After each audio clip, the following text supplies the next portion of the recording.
You're listening to Thursday Night Tailgate, where NFL legends live on, with Chris Mascaro and Bob Lasseri. Available on TuneIn and Podbean. Now, back to Chris and Bob.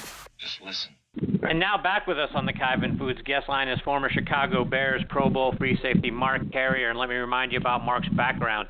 He's from Lake Charles, Louisiana, so we got a Louisiana theme going here so far tonight. He attended high school at Long Beach Polytech in Long Beach, California, where he was a 3-year varsity starter and named Parade All-American and USA Today All-American in 1985.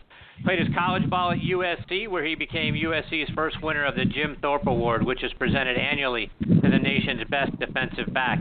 He was inducted into the USC Athletic Hall of Fame in 2006 and was named to the Pac-12 All-Century team. And oh, by the way, one of our guests later on tonight, Ed White, is also a member of the Pac-12 All-Century team. Fox Sports named Mark the 7th most dominating defender in USC history.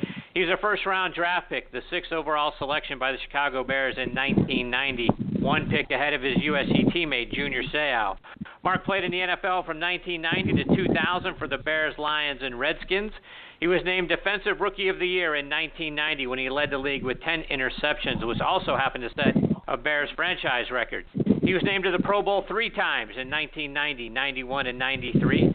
His 32 career interceptions has him tied with safeties like new Hall of Famer Kenny Easley and fellow USC alumni Troy Polamalu.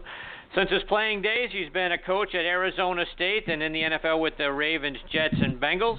He is currently a regular contributor over on the No Huddle Show on TuneIn.com with our new partners Brian Weber and Cordell Stewart. Their show airs live Monday through Friday from 4 to 7 p.m. Eastern Time, and we're honored that Mark is back with us again tonight here on Thursday Night Tailgate. Hey, Mark, Chris, and Bob here. Thanks for coming back on the show. Welcome back. Oh, my pleasure. Thank you, guys. I just wanted to make sure I had to get it right.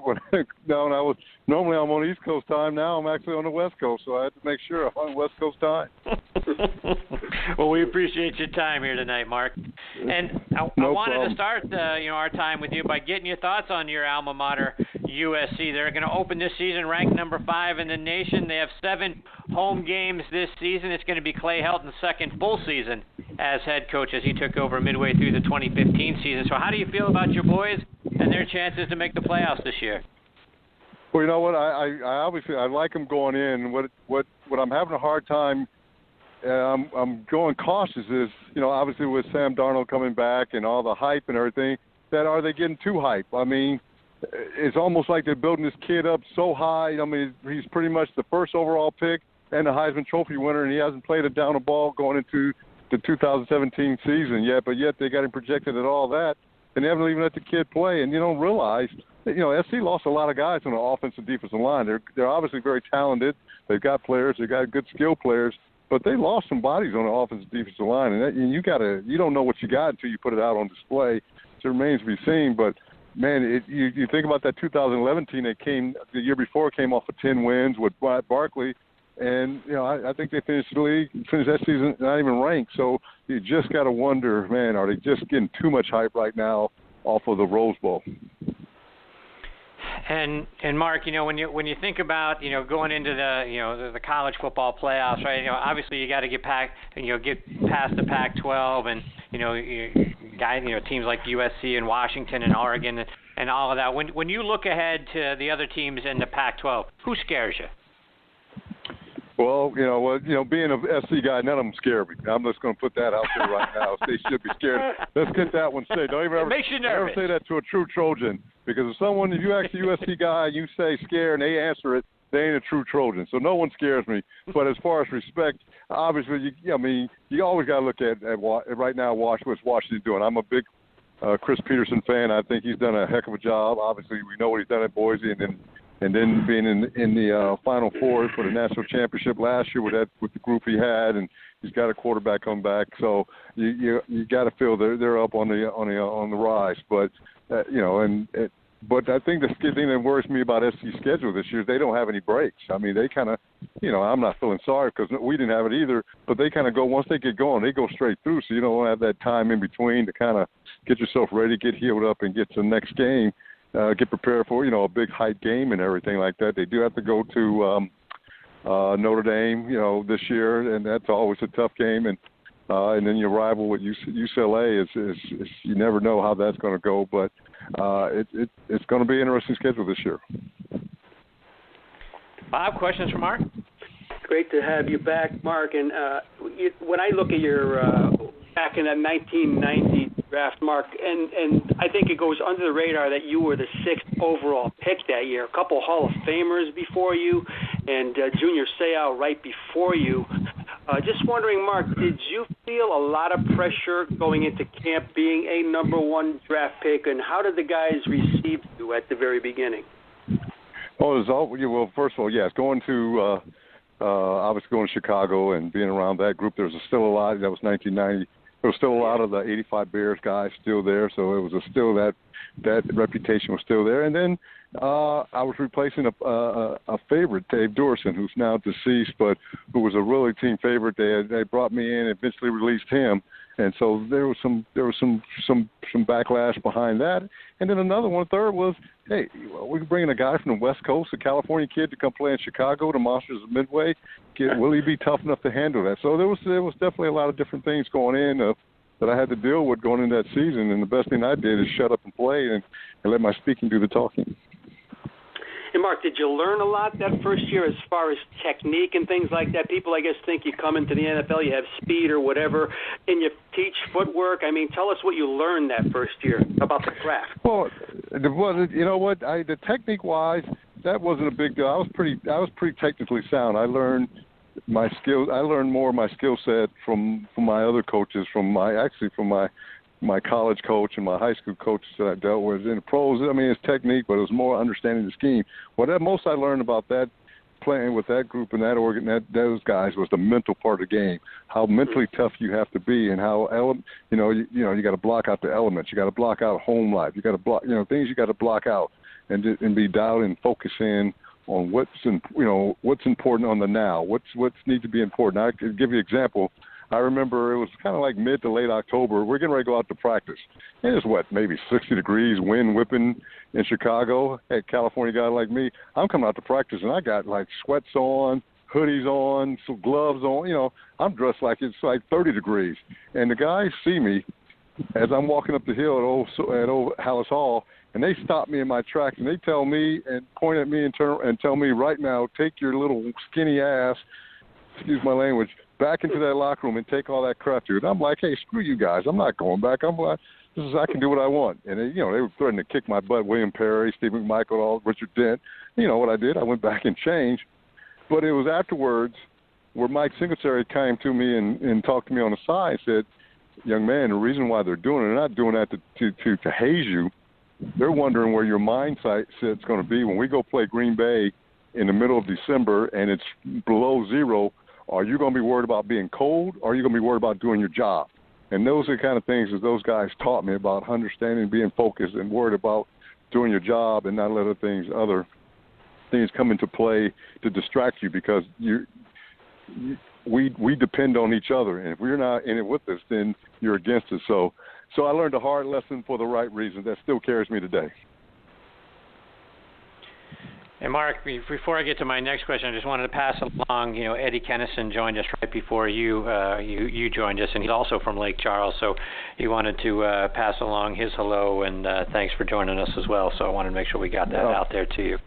I'm not a wine drinker, but listen to Eddie. I feel like, hey, I need to grab some of his wine and everything. It sounds great. I'm not normally a wine guy, but listen to you guys talk about Eddie's wine. I'm thinking, man, I'm about to get a drink of some of that wine here. There you go, barrel87.com. Go sign up. 87 guy, I got to sign up. That's right. I got to represent the Lake Charles guy. That's right. So, Mark, you talked a moment ago about what you had to deal with. I was curious around, how much when you joined the Bears, how much and how often did you hear about, the Monsters of the Midway and Dick Butkus and the 85 Bears, and how hard was it to kind of live up to that tradition?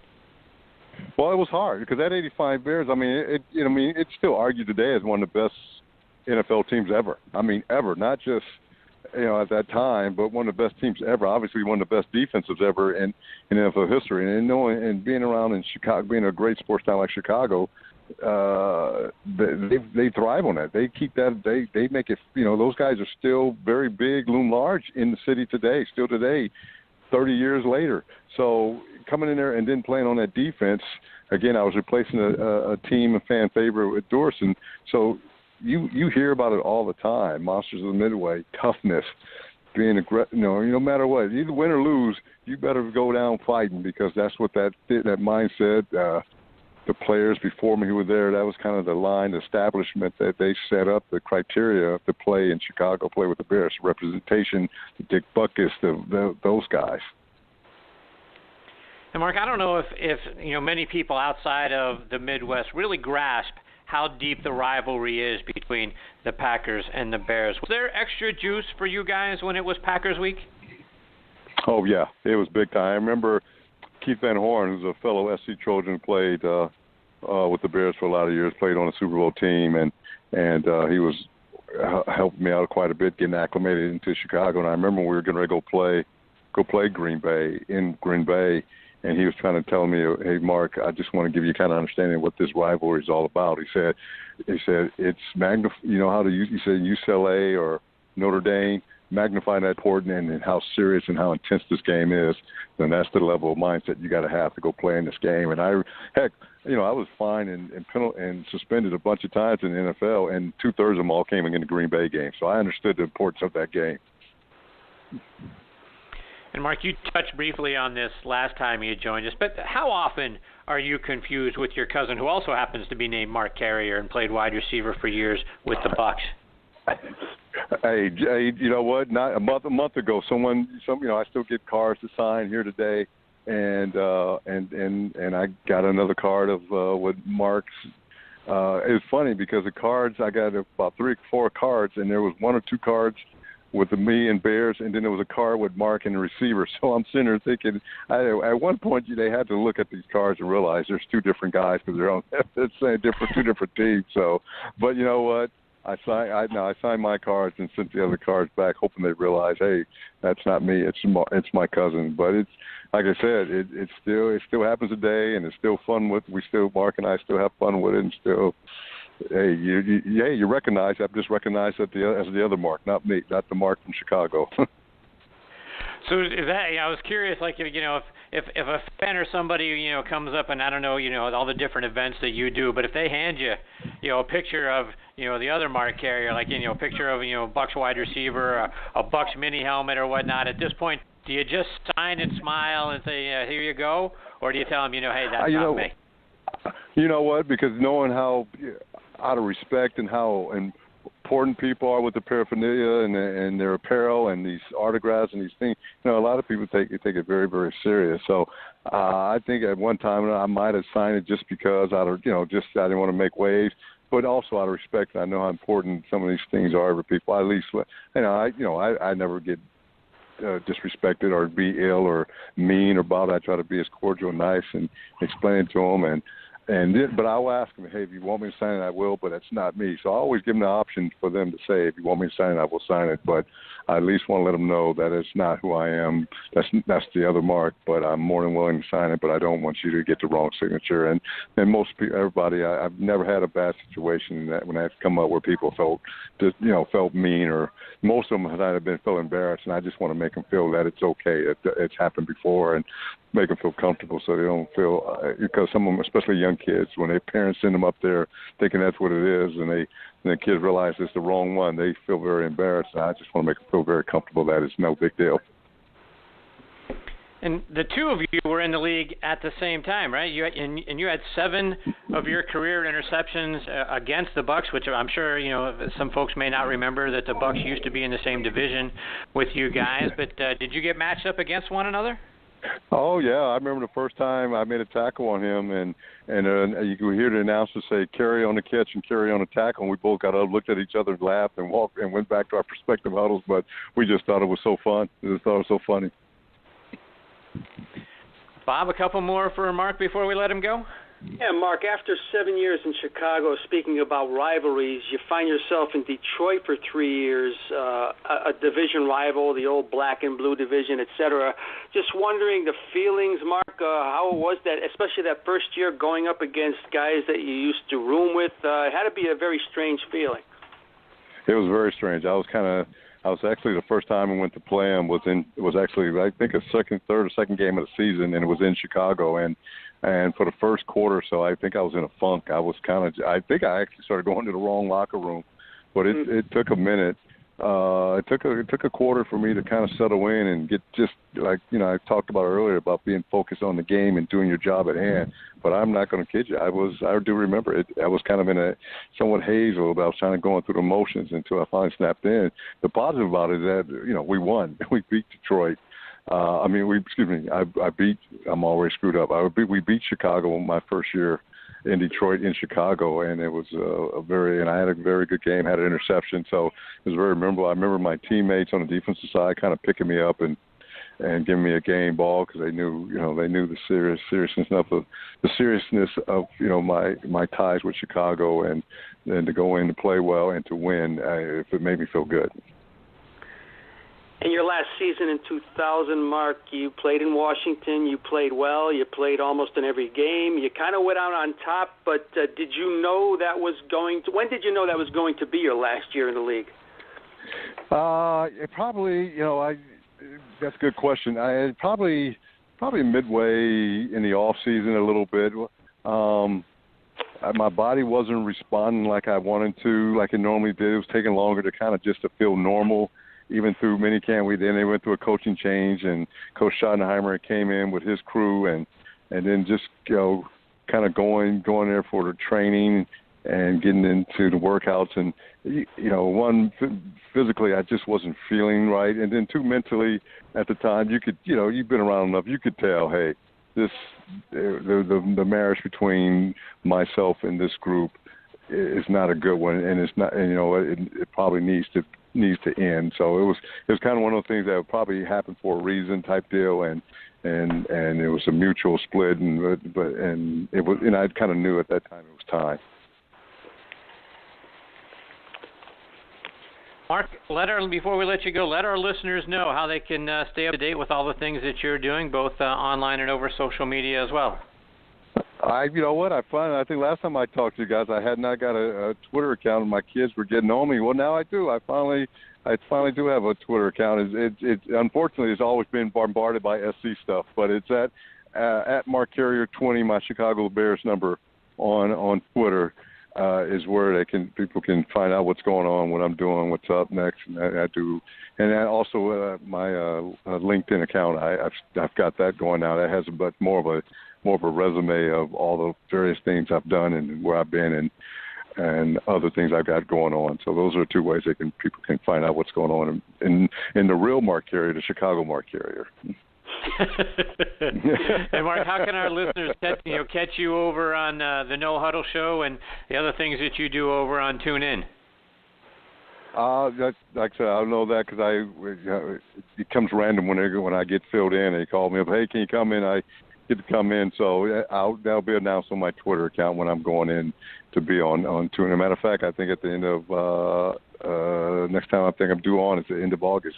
We're trying to finalize the dates, but stay tuned. I'll post it and let people know when I'm on especially when they want to get their NFL fix on what's going on in NFL in the huddle with the TuneIn group. All right, very good. Well, Mark, thank you so much for taking time out of your night to come back and be a part of the show tonight. It's like I say at the top of the show and in your intro, you become one of our favorite guests. We really enjoyed you so much last time. We couldn't wait to get you back on the show, and already looking forward to the next time you'll join us. Thank you so much for your time. You're fantastic. My pleasure. I was excited when I got the call saying, hey, can you be on? I was like, of course. There was no hesitation. I remember put it in my calendar and make sure I didn't forget. So thank you guys for having me. Thank you. All right, Mark. Take care. All the best to you and your family. We'll catch up again soon. Thank you. Bye-bye. That is former Chicago Bears Pro Bowl free safety Mark Carrier. And, G-Bob, when you look back over, Mark's career and the things that he did right out of the chute, Defensive Rookie of the Year back in 1990, and, boy, what a great player he was. And, you look at the 10 interceptions, and then the number of interceptions went down, over the next, several years. But I'm thinking that's more to the sort of Deion Sanders effect, if you will, the Mark Carrier effect that came in there, and guys looking around saying, I'm not throwing to that side of the football field. He helped eliminate, part of the football field for that Chicago Bears defense. Great player. When you think about it, Chris, not too many guys came into the league with such a splash because, as he said, still have some of those 85 Bears, the ghosts of those guys still on the team. And for him to lead the league in interception, and it surely seems the league got onto him quick and probably didn't throw his way as often. So it's amazing. And I still click on the wrong Mark Carrier when I go to look at stats, and I'm sure you've done the same too. So he's always a pleasure to speak with. Yes, he is. All right, coming up here in hour number 2, we've got a couple of former Vikings going to join us, Matthew Hatchett and Ed White. Matthew's hanging on the line. We're going to get to him in just a second. Before we do, I want to give a shout-out to our friends over at the Gridiron Greats organization. Folks, please help support a wonderful cause that's taking care of guys who literally left so much of themselves out on the field. Remember, folks, these are the guys that played back when they still had to get off-season jobs to help support themselves and their families. It's organizations like this one that was started by Mike Ditka, the Gridiron Greats, that are there trying to help the guys that we all grew up watching and reading about. Please go to gridirongreats.org to see what you can do to get involved and to help support that wonderful organization. We're going to get to Matthew Hatchett on the other side of this station ID.